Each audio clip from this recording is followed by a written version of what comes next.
It's been a very long time since I posted a video, but I just wanted to jump right into it. I watched a drama called Tinted with You. It's a historical BL series from South Korea. It's also got Ace, Idol from Ace, the K-pop group. I haven't listened to much of their music, but I know they're good. Like I really like them. And yeah, so what I wanted to do isn't a review, but talking about if the premise of the show actually relates to actual history. So first of all, I want to do a quick recap of the story. On the site blwatcher.com, they gave a great summary of the show and the timeline. So I just paraphrased all of it just to give like a quick recap if you haven't watched it, or you have, or you just been a while like for me. The protagonist is a high school student who gets magically transported to the feudal period. Confused by his surroundings, he encounters a banished prince and his devoted bodyguard. Hey. The three characters live together, getting entangled in a love triangle. So this is all stated in blwatcher.com, and from there I'll just run through the episodes. There's 8 episodes in total, so it's quite short. Okay, I'm going to butcher the name, so that's why, for the sake of this video, um, the main character is gonna be called the high schooler. Just gonna say that. Then the next two characters, the prince is gonna be called the prince, and the bodyguard is gonna be called the bodyguard. So that way there's no confusion with names or characters. Okay? Okay. So high schooler is basically getting ready for exams. He's studying. Then one day he falls asleep and has a dream about being in the feudal area, as one does. So this is possible. This is foreshadowing for the events that's going to happen next. And then he goes to a nearby cafe, and in the cafe looks at a painting. And then this lady shows up and says, "You painted that." And he's like, "What?" And then all of a sudden he wakes up in some location, like some some nature place, you know. He wakes up in a forest essentially, and he's like, "Where am I? I don't know." And then that lady from the cafe shows up, and she's like, "You can't leave here unless you paint that painting you saw, because you're the painter of that painting." I hope that makes sense. So essentially the painting he was looking at was actually painted by him, and the only way he can leave wherever he is that if he paints it again. That's it. So, as one does, he is confused. He's like, "What the fuck is what the heck is going on?" He keeps walking, and then he encounters some pretty boy and his bodyguard, and obviously those two are the prince he sees and his bodyguard, and the prince is like, "Who's that guy? He must be suspicious." And the bodyguard kind of goes at him. I think, I don't remember, but and then the high schooler is just like, "I'm nobody, please don't kill me." And then they're like, "Seems legit." So they see that he's like pretty weak and useless, so he's not gonna hurt him. And but they are weirded out by the fact that he looks nothing like them in their period or time era, sorry. So then he is essentially brought back to their little hut thing house, and he stays with them like while he tries to work on his painting. And as he stays there with the prince and the bodyguard, he develops feelings for the prince, and they start to bond and whatnot. And the bodyguard just gets jealous. That's pretty much it. That's pretty much the premise.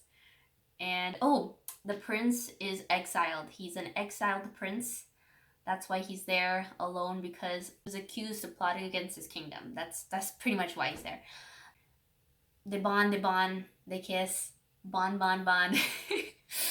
He finally finishes painting the picture, and he gets sent back to his era or whatnot, leaving the prince and bodyguard behind, I think.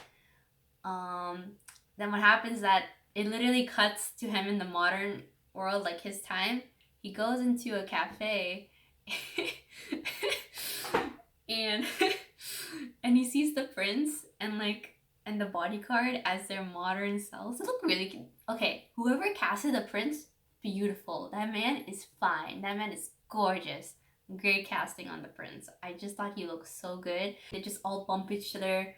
I guess they're like the reincarnations, maybe, that era. And then so I guess that's I thought it was nice. I didn't expect that. I figured they were gonna do that because obviously, like, it's a period drama and your main love interest is a couple of eras back. You kind of need him back. That's essentially the show. And saying this quick recap, in terms of historical context, all we know that so in terms of the prince, which has the main focus of the history part, they didn't show much. They just his storyline was way too everywhere. All we just knew, he was exiled, he was kind of gay, and that's it in terms of historical context. We don't really know that much. I really wish she was explored more. That would have been more interesting. Now, jumping into the historical connection, which is the main part I wanted to look into. Essentially, I found a single article, like a single report referring to the historical history of LGBTQ in South Korea during the royal era. So basically, the report is titled "Do Human Rights Exist for Korean Gays, Gay Men, and Lesbians?" written by Gahan Yoon. I'm so sorry if I mispronounced that. And the article goes on to say that there's very little mention of homosexuality in Korean literature or in traditional historical accounts. However, some members of the royal families have been described in ways that suggest that they were gay or bisexual. The earliest example is 36th king of the Sheila dynasty. So BC's 57 and AD 918, who was crowned in August 765 at the age of 8 upon the death of his father. His behavior was thought to be girlish, and historians described him as a man by appearance but a woman by nature. He was killed in April 780 by his subordinates because they could not accept his femininity. That is horrifying and sad. But that's history for you. They always hate things that are different. So even the king received no sympathy for his homosexual orientation, and was violently suppressed for his unorthodox behavior. There were also stories about Moyojang, a very young Buddhist monk who lived during the region of Wusang, AD 785 to 798, the 38th king of Sheila dynasty. The author goes on to say that they weren't sure that he was famous for his beauty, but he does say that he was loved and sought after by several male Sheila aristocrats and even by the Chinese emperor from the Tang dynasty. Man, oh man, what if I get to go back to see how people looked like from the past? That'd be crazy. Imagine, like, imagine like you don't have makeup or anything, and you just had like raw beauty. How would you look? Like, what was their beauty standards? I guess I'm so curious to see how people will look during that time when you had nothing that could like essentially like, well, alter your appearance drastically per se. So that's so cool. Okay, back to where I was.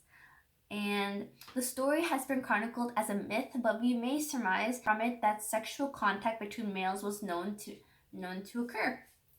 Ooh, quite interesting. And lastly, Kangmin, the 31st king of the Koryo dynasty, AD 1918 and 1392, his reign 1352 to 1347, was famous for falling in love with young boys. That is horrifying because that's pretty much pedophilic. And he had not shown any interest in boys until his late wife, a Chinese princess, died in childbirth in 1365. After her death, Kangmin ceased attending to matters of state and spent all his time pursuing boys and Buddhism. That is an interesting combination. A few years later, he even established an organization for seeking out and recruiting handsome young boys. That is horrifying during that time, because it doesn't specify the age, but I'm presuming during that time they would have been quite young. Um, but hopefully, I just hope they were at a consenting age and it was all consensual. Probably not, but I'm gonna be positive. Yes. His reputation as a pervert has been cemented since okay, cemented since the time I could believe he was described as a consequential bisexual. Oof. But it's quite interesting how much like all of this could have been like this is just someone's report in a couple of paragraphs. Like, and there's nothing else I could find on this.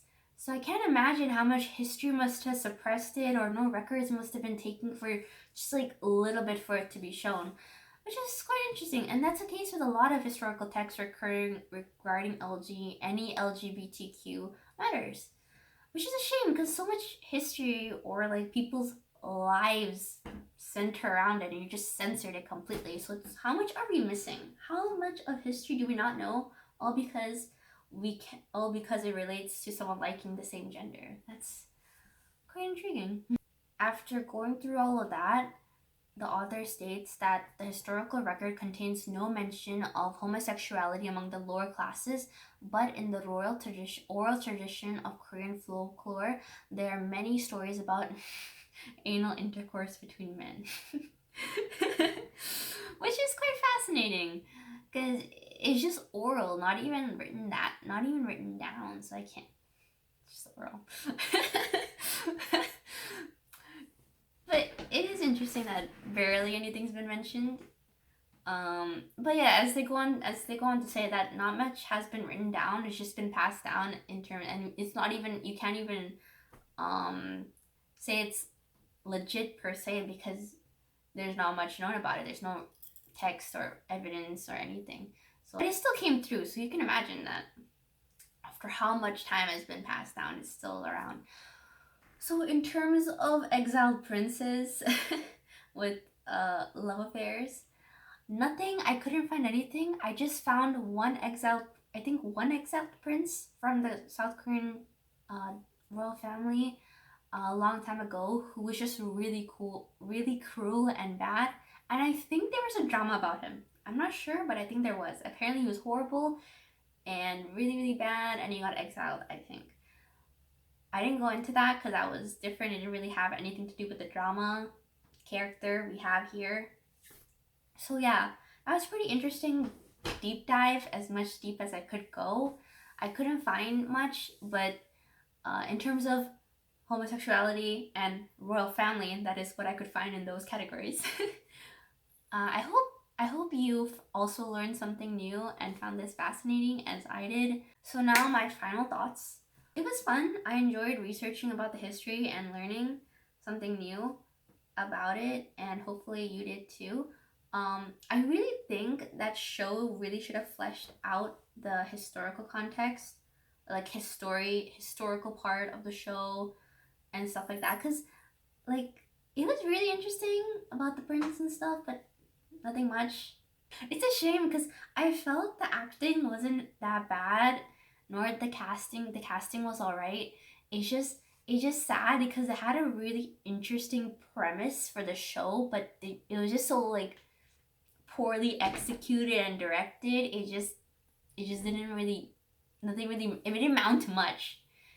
Okay, so if I were to direct it per se, he meets them in the modern world, and when he dreams, he meets them in a feudal era, and then and even in the modern world, the two characters, the prince and the bodyguard, have like a weird parallel in the modern world, and since he interacts with them, he tries to solve problems in the modern world related to them. So like, let's say like the prince is feeling isolated, right? So he would go to his modern world and talk to the modern prince guy, and like say like, oh, I'll be your friend, and then it's like a weird way he's able to like progress their relationship in the modern world by talking to talking to their past people in the other world. And it could be this whole thing. I just thought it'd be more interesting, at least. Yeah, that has been my video. I hope you enjoyed. It's been a while since I've posted anything, and I just really, really wanted to because I miss it a lot, and I'm really happy to do something, especially with my new room. Oh, and also I did like a new makeup look with my white eyeliner. So I thought that was fun. I got to try it out after a long while. I hope you have a super fantastic day and you bump into like the most hottest person you know, and they're like, "You're so fucking hot." And you're just like, "Thank you." And then you both go out to this like cute cafe date, and then and then you find a suitcase with a bunch of money in it. Yeah. And it turns out they're like a mafia's Don's son. And apparently it's his money, which he lost by accident, and you have it in your home. And like he's on a mission to find it, and he doesn't know that you have it. And then when he comes over, or like she, they, or them comes over to your house, they find it. No, like they figure out that you have it, and they think you're a spy. I don't know. You figure it out. You tell me. Bye bye.